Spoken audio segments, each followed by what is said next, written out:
Good morning, students. Now today we'll proceed for some more criteria for congruency of triangles. So in which we are going to discuss about theorem 7.4 side congruency rule. It is not for derivation, but we should understand what the theorem means. Side.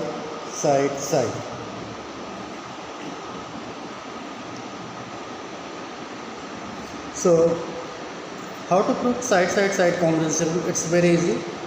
Now suppose we are selecting the two triangles, like the first one triangle ABC and another one is what? Triangle PQR.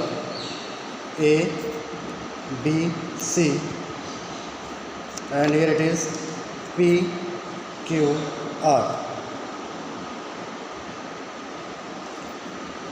Now for the given two triangles, suppose the length of AB is 5 cm, PQ is 5 cm, BC is 4, QR is 4, AC is 3 and PR is 3. So we can say that in triangle ABC and triangle PQR,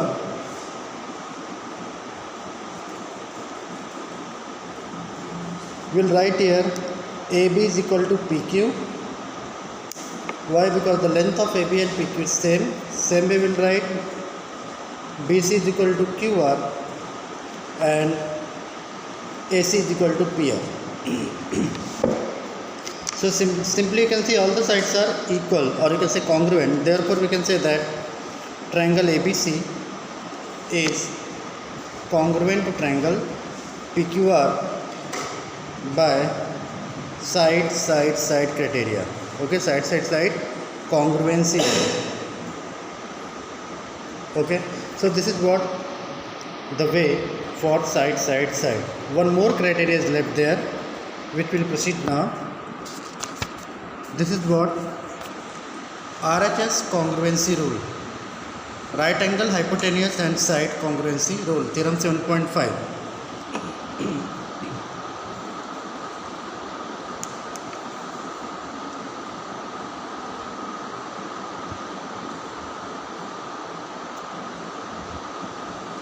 Now there is a lot of similarity between angle side and RHS congruency rule. So there might be a benefit of doubt to the students that when for RHS, if they are going for angle side also, so if the conditions are written perfectly, then their marks will not be deducted. So let me explain you first what is RHS. R stands for right angle, H stands for hypotenuse, and simply S for what? Side. So RHS rule. Now again we will consider the given two triangles, like triangle ABC. We are doing separate. When your textbook it is given a mixed diagram, so we can prefer any one. Now we can clearly see that one of the triangle is right angle given here, PQR. So if angle B and angle Q are right angles, AC is equal to PR and any of the side, either AB and PQ or BC and QR are equal. So if I am taking the bases are equal, so we can say that right angle, hypotenuse and side. Okay, right angle, hypotenuse and side. So let's prove it now. In triangle ABC and triangle PQR, so this is what makes a difference, that is when the two sides are along with a right angle, so we can prove RHS, because sometimes you create a problem there that angle side is also have the same kind of similarity conditions may create there, but there are two angles and here are the two sides, and the angle which we are selecting here not included of the given vertex, but it is somewhere at the right angle. So make a good clearance of angle side and right hand side congruency rule. Clear? So let's prove the theorem now. In triangle ABC and triangle PQR, you can say that angle ABC is equal to angle PQR. Why? It is right angle.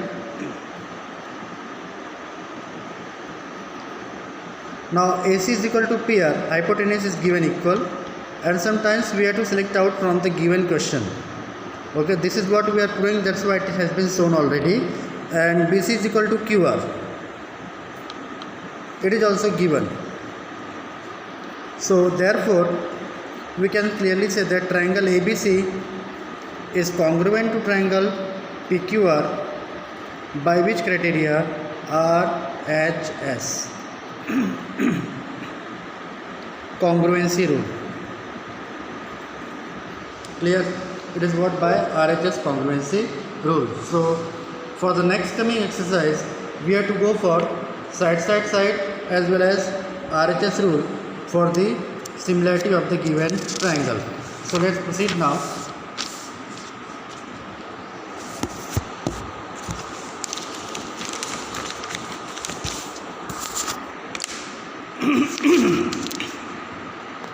Exercise 7.3. Examples, you do it from your own. For any kind of doubt you can ask me or either me, sir. We are ready to help you. See, it is given in triangle ABC and triangle DBC. ABC and DBC are two isosceles triangles on the same base BC. ABC as well as DBC both are isosceles. Isosceles means what? That is AB is equal to AC and DB is equal to DC. A and D are on the same side of BC. If AD is extended to intersect BC at P. So we have to prove these following terms. Clear? So let's draw the diagram here. First question.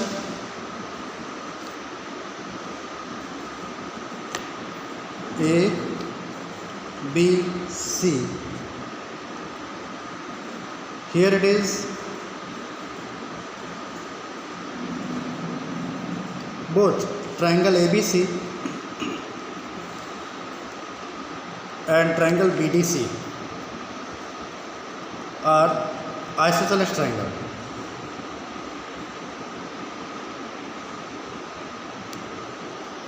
They are isosceles triangles. Now AD is extended. It is given part. AD is extended and intersect BC at P. If you are extending AD and it is intersecting BD at P. So you have to prove these required conditions. So the first one is triangle ABD and triangle ACD. Can you see here? ABD and ACD. Very simple way. So solution. Since triangle ABC and triangle BDC are isosceles triangle, see, we can clear out from the given. Our condition should be taken out from the given terms, whatever given in the question. So already ABC and BDC are isosceles, so we can say that therefore AB is equal to AC and BD is equal to DC. So let's prove now. The first condition, the first requirement is what? In triangle ABD. Can you see here? ABD and triangle ACD. Now the two triangles ABD and ACD. What are the three conditions? Clearly you can see that if I selected ABD as well as ACD, so I can write here AB is equal to AC. Okay, why? You can write from 1 or you can write triangle ABC is isosceles triangle. Anyway you can mention. Now if I am going for BD is equal to DC, the lower part, BD is equal to DC. What is the reason? Triangle BDC is isosceles triangle. we have taken the part of triangle BDC. Now both the triangles, triangle ABD and triangle ACD, lying on the same base. Can you see at the same base? It is what? AD. So we'll write AD is equal to AD. It is the common side. So that's enough. The three conditions are available as, that is AB is equal to AC, BD is equal to DC, as well as AD is equal to AD. So we can write, therefore triangle ABD is congruent to triangle ACD by side congruency rule. Okay, ABD congruent to ACD, ABD congruent to ACD by side congruency rule. So can we say that if ABD and ACD are congruent, so what about angle BAD? Angle BAD is equal to angle CAD by CPCT. It is possible. Why? By CPCT we can write what? Angle BAD is equal to angle CAD. Always find out one of the equal part after proving the congruency. It will help you for the next segment. Second is, we have to prove that triangle ABP congruent to triangle ACP. Now ABP and ACP. So we'll write in triangle ABP and triangle ACP. ABP and ACP. Okay. ABP and ACP. We need three conditions. What are those three conditions? The first one is, I have taken ABP and ACP. So can you guess what type of conditions we can create here? First of all, we can write angle B is equal to angle C.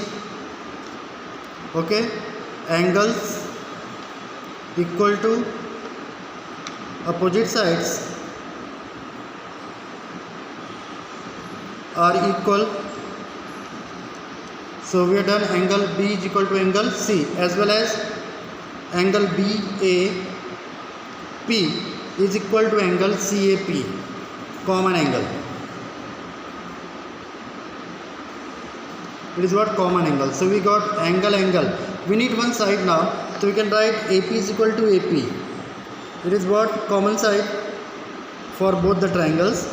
Therefore triangle ABP is congruent to triangle ACP by angle side criteria. Angle side criteria. Clear? We just proved. So we can prove, therefore angle APB is equal to angle APC. Why? By CPCT. Then if BAP is equal to angle CAP, okay, if I am writing there, also angle BAP is equal to angle CAP. Clear? That is angle AB bisects what? Angle A and angle D. That we prove. Now the last one is, it is a little bit different. We have to prove that AP is perpendicular bisector of BC. See how long question is there. We have to prove that this AP is perpendicular bisector of BC. So can we write now from the figure, angle APB, can you see angle APB plus angle APC is equal to 180. Reason is what? Linear pair. Okay,